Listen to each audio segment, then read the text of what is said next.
Baik, pada kesempatan ini kita akan belajar bersama mengenai osteoporosis.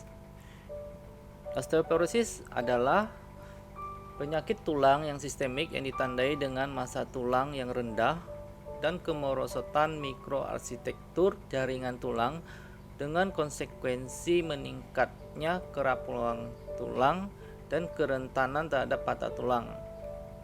Epidemiologi di seluruh dunia, 1 dari 3 wanita dan 1 dari 5 pria berusia 50 tahun mengalami patah tulang atau osteoporosis. Kita lihat negara yang banyak yang tinggi osteoporosis adalah negara Denmark, Sweden, Australia, Switzerland, Ireland. Ini adalah negara yang banyak mengkonsumsi susu sapi. Insidennya lebih tinggi, lebih besar 300. Epidemiologi di Indonesia, ini kasus perempuan lebih tinggi daripada laki-laki. Kemudian klasifikasi osteoporosis, ada osteoporosis primer dan sekunder. Primer itu terjadi pada wanita pasca menopause dan pada wanita atau pria berusia lanjut.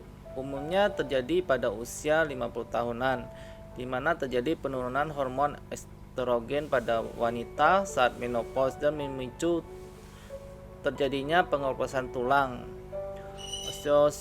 Osteoporosis primer terdiri dari 2, tipe A postmenopausal dan tipe 2 senil. Kalau tipe 1 itu berkaitan dengan hormon estrogen dan kejadiannya pada menopause pada wanita. Kemudian tipe 2 atau senil karena kekurangan kalsium dan sel-sel perangsang pembentuk vitamin D, biasanya terjadi pada usia 70 tahun ke atas dan 2 kali lebih sering terjadi dibandingkan dengan tipe 1. Kemudian osteoporosis sekunder disebabkan penyakit atau kelainan tertentu akibat tindakan pembedahan, pemberian obat, dan efek mempercepat pengeroposan tulang. Muncul sebagai efek dari obat-obat steroid ketika kita minum obat steroid, ketika minum alkohol, tembakau, tiroksin, anti kejang, obat-obat antiseks, heparin, litium, methotrexate, obat sitotoksis, vitamin D, dan obat yang cenderung meningkatkan osteoporosis.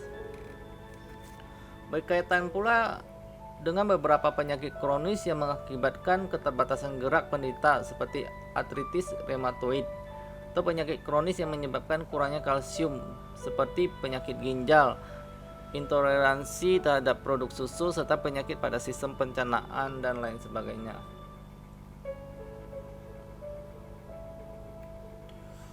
Penyebabnya bisa karena perubahan sistem, bisa karena ketidakseimbangan reabsorpsi dan formasi tulang pada siklus remodeling, bisa penurunan massa atau densitas tulang. Ini sistem skeletal kita.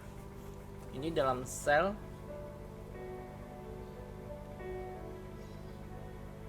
Ini osteoklas. Ini osteoklas prekursor.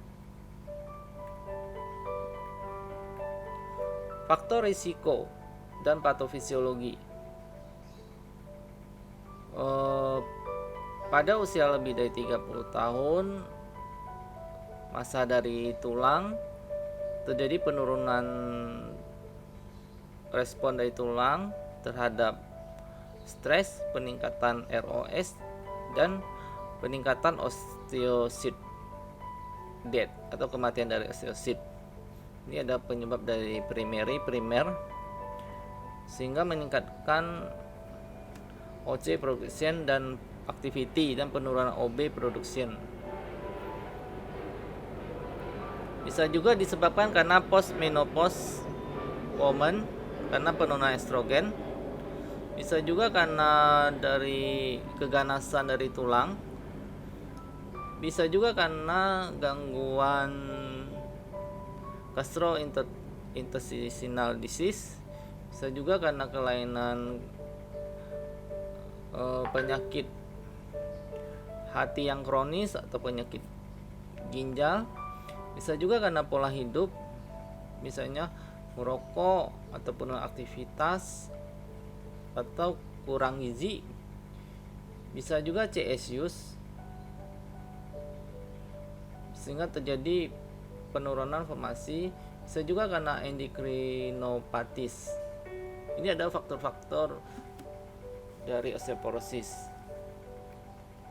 Tanda gejala rasa sakit dan tidak enak pada bagian punggung, daerah tulang yang mengalami osteoporosis. Biasanya punggungnya nyeri, patah tulang biasanya karena jatuh atau kebentur atau jatuh dari toilet. Kemudian pemadatan ruas tulang punggung yang luas bisa memperhatikan gejala bungkuk pada tulang belakang. Untuk pemeriksaan dan diagnosis osteoporosis biasanya dilakukan pemeriksaan fisik, pengukuran BMD,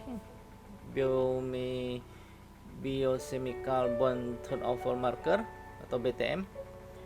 Untuk diagnosis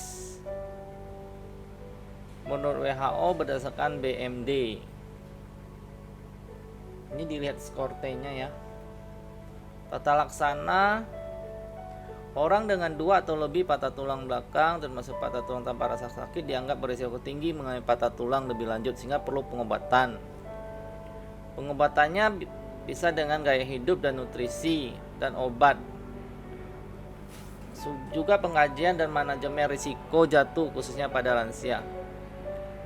Tata laksana osteoporosis yang paling umum adalah HRT atau hormon replacement therapy, bifosfonat, kemudian modulator reseptor estrogen selektif, kalsitonin, strontium renelat, teriparatida.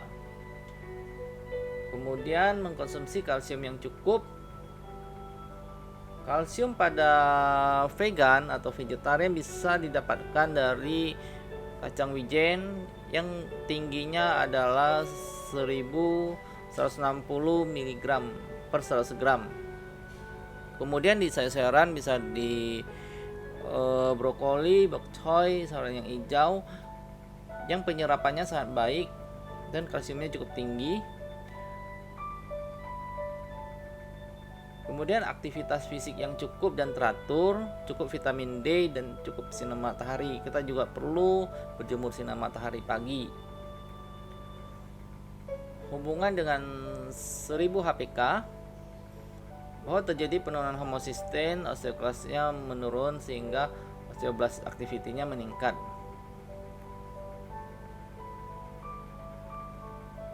Ini hubungan dengan 1000 hari pertama kehidupan, ada hubungan kalori, fat, kalsium, dan vitamin D, offspring, bone mass. Terima kasih, semoga bermanfaat.